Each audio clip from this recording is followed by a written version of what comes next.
What if the future you thought you knew? You know, the one that felt full of endless progress, boundless possibility.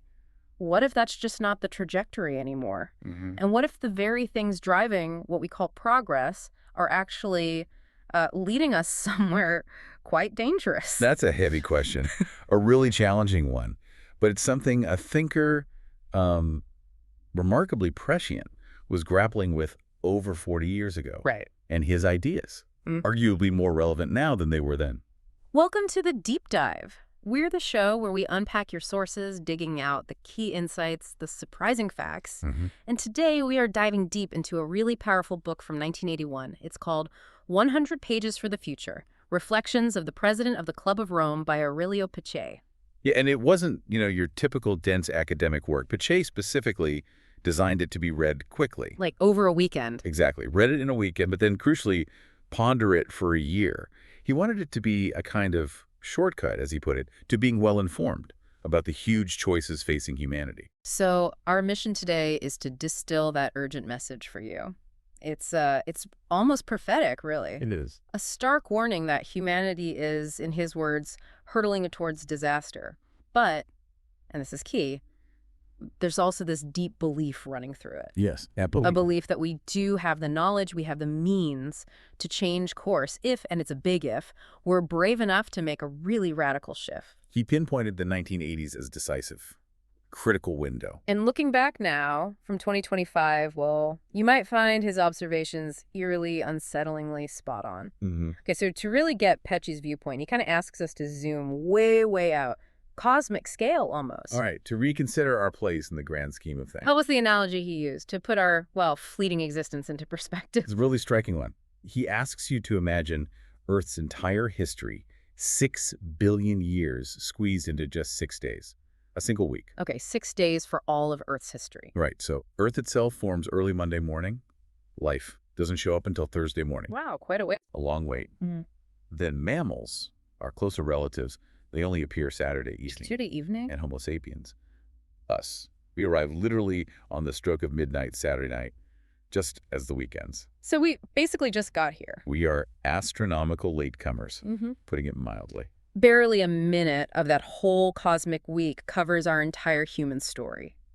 But what an incredible minute, right? Absolutely. Peccei notes that in just the last 100 centuries, basically since agriculture began, Mm-hmm. About 10,000 years ago. humanity has just shot up to absolute dominance on Earth. How did he explain that? Such a rapid rise. He points to a unique combination of human assets.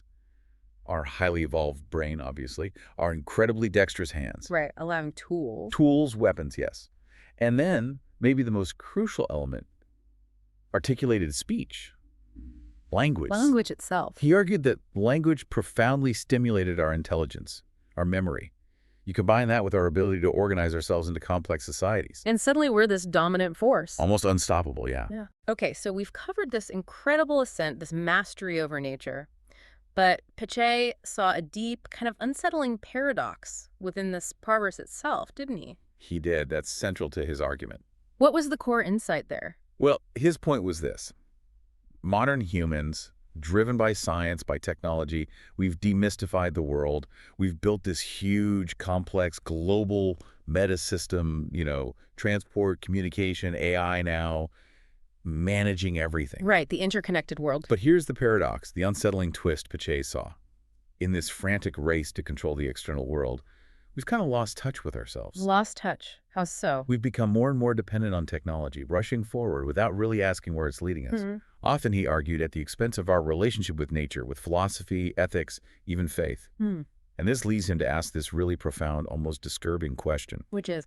Is humanity nature's masterpiece? Or are we just a misfit, a quirk of nature, maybe even a deviant phenomenon that could ultimately be canceled out? Wow, deviant phenomenon. That's incredibly stark language.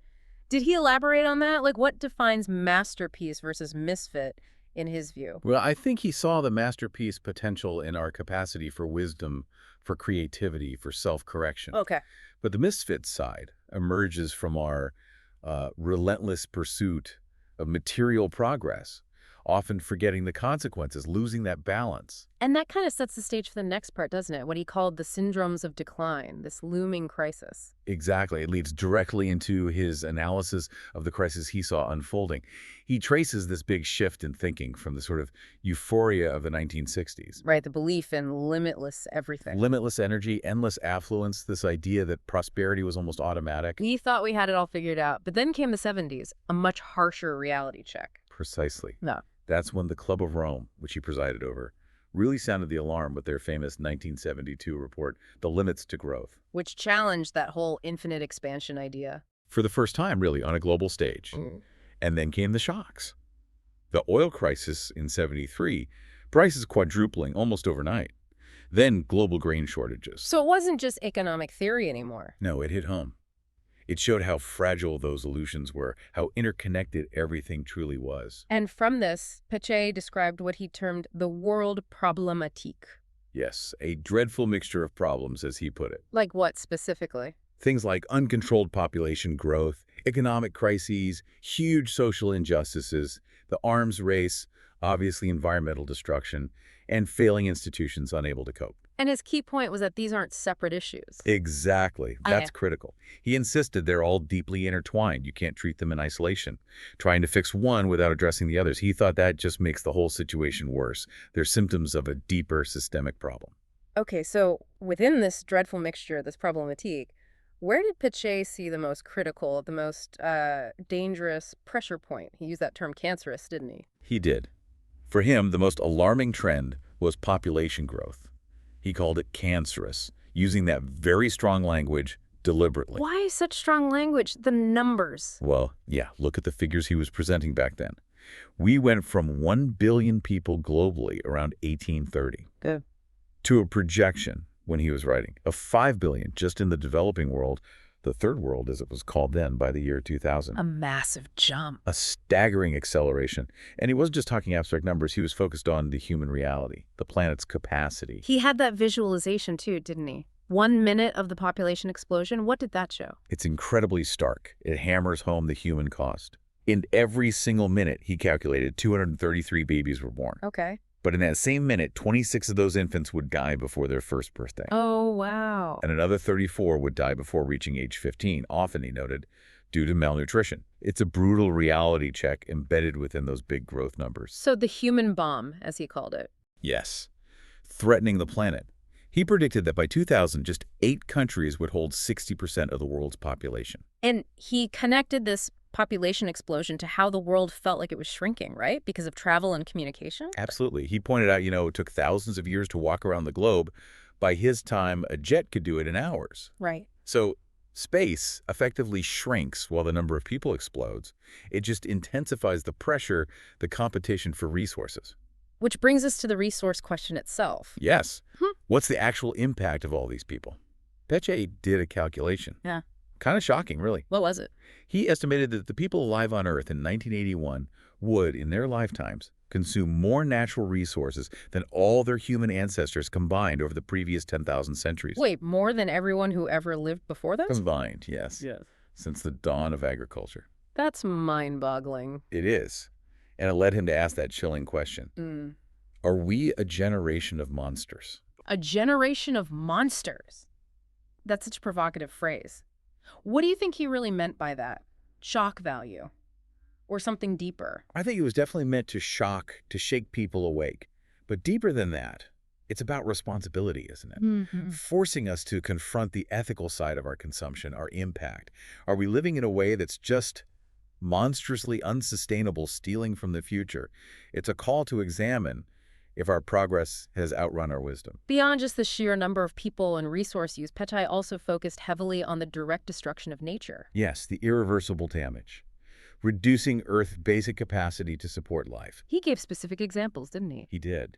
Tropical rainforests being destroyed at a rate he calculated of 50 hectares per minute. Per minute. That's incredible. And the threat to biodiversity. 25,000 plant species, over 1,000 animal species facing extinction even back then. Then it wasn't just wild nature, was it? No, he also warned we were weakening the genetic vitality of the plants and animals we rely on, our domesticated life forms. Preparing a kind of biological boomerang, he called it. Harming these systems ultimately harms us. It's self-inflicted. A biological boomerang. Right. Okay. And beyond the environmental threat, he saw something even more immediate, more potentially catastrophic. What did he call our ultimate folly? Self-destruction.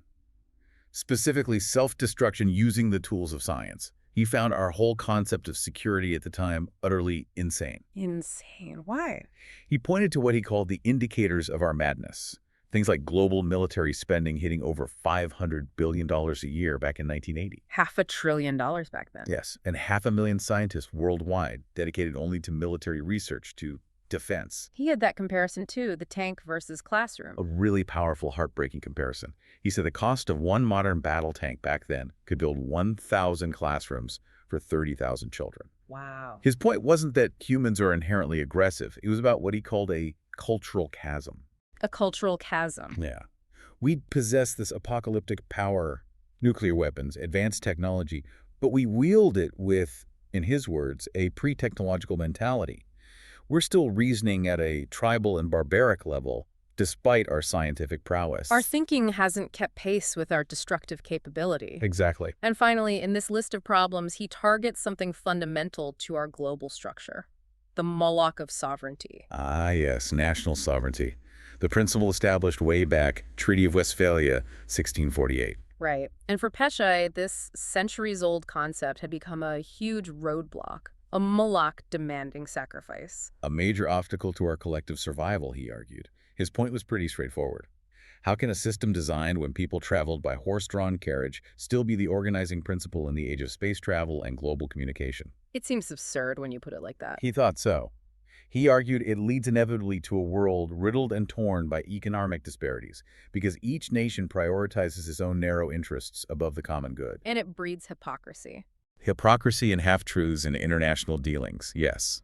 Because the primary loyalty is always to the sovereign nation, not to global well-being or even objective truth. It's a strong critique of nationalism as an organizing principle for a globalized world. Did he see any value in sovereignty, maybe for culture or self-determination, or was it purely negative in his view? That's a fair question. His main critique wasn't about destroying nations, I don't think. It was about transcending their absolute sovereignty. Okay. He wanted nations to see themselves as part of a larger human family, to recognize that global interdependence must come first when facing global threats. The problem wasn't nations existing. It was their unwillingness to cooperate meaningfully on the big stuff. Right, the my nation first, always mentality getting in the way. Precisely. That's the Moloch he saw. So, okay, he lays out this incredibly bleak picture about the problematique, the crises, but he wasn't just a prophet of doom, was he? He saw paths forward, a renaissance even. Absolutely. Despite the stark warnings, the core message is one of potential, of hope. He called the 1980s humanity's grace period. Why that specific time frame? What was special about the 80s for him? He felt that the very interconnectedness and the shared dangers he described the problematique were actually forcing a positive change. They were reawakening what he called a consciousness of the species. A consciousness of the species. Yeah, this sense of shared identity, shared fate as humans, that had to become more important than just narrow national loyalties or class interests. He believed the 80s were the critical decade, maybe the last chance, to really make that shift in mindset dominant. Makes sense. And he laid out 3 key imperatives for making that shift happen, for building this future. The first one was about global policies. Yes, a call for policies and strategies that actually serve humanity's collective interests, not just individual nations. He even urged stronger nations to unilaterally give up some aspects of their sovereignty for the greater good. That's radical. Very. He pointed to big reports of the time, the Club of Rome's own RIO report, the Brandt Commission report, even the U.S. government's Global 2000 report. What did they all find? They all highlighted this dangerous, pervasive lack of long-range planning. Everyone was just reacting to crises. Firefighting, basically. Exactly. Peccei was saying we desperately needed proactive, species-wide strategies, not just these national reactive responses. Okay, that's imperative 1. Global thinking. What was the second? Creating a governable world. He argued the world, as it was fundamentally ungovernable. Ungovernable. Why? Mainly because of the deep freeze of the Cold War, the East-West tension, and the huge gap between the rich North and the developing South. The North-South chasm, he called it. So how did he propose to make it governable? He had some bold ideas. Turn that East-West antagonism into actual collaboration on shared problems, environment, resources, etc. Instead of just competing. Right. And crucially, find ways to genuinely integrate the Global South into the world system. He suggested forming large regional blocks, communities, so they could have a stronger voice and contribute more effectively. And this is where he used that term, relutopai. Yes, he famously declared that realpolitik, that cynical, power-focused way of doing international relations, Pure self-interest. has become obsolete, he said. We need a new real utopia. Relutopai. It sounds like realistic utopia. What did he mean by that? I think he meant a practical idealism, not some impossible dream, but a vision of a better future that was actually achievable. A future guided by shared human values, where nations realistically understand that cooperation for the species' well-being is in their long-term interest, combining the real with the ideal.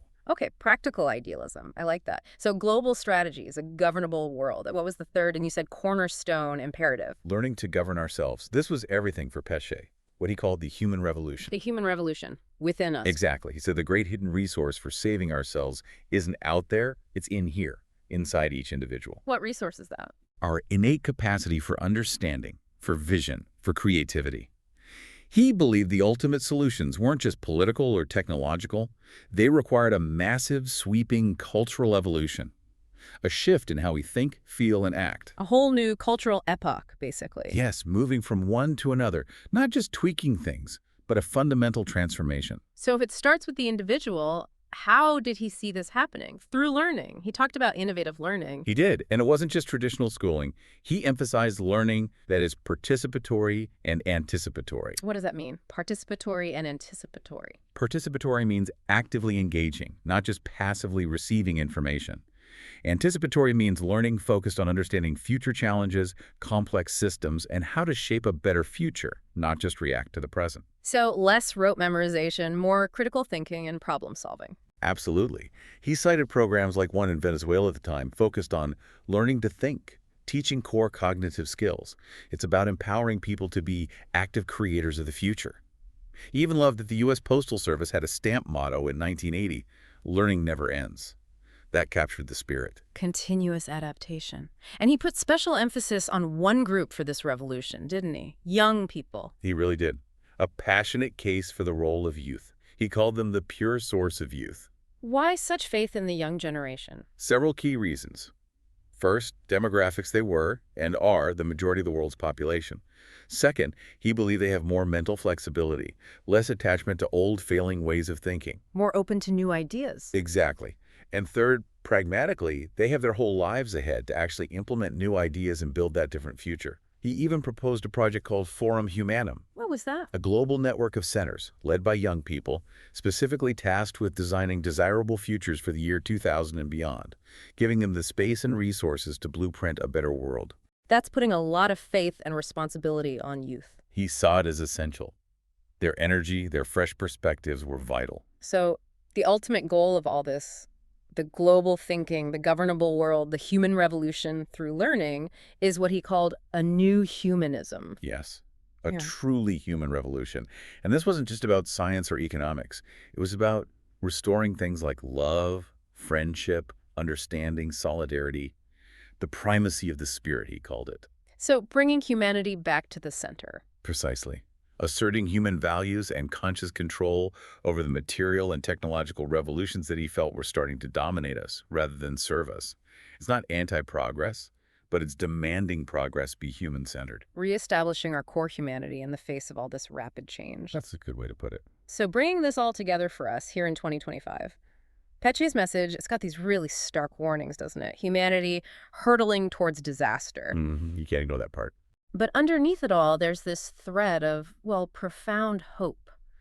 A real belief that we can emerge from crisis, build the future we want, if we find the courage for those radical shifts he talked about. He truly believed it was possible. Difficult? Yes, but possible. Okay, let's leave you, our listeners, with one of Peccei's own seeds of wisdom from the book to think about. He wrote, "The quality of the population is more important than its quantity, and it alone can offset the effects of the population explosion."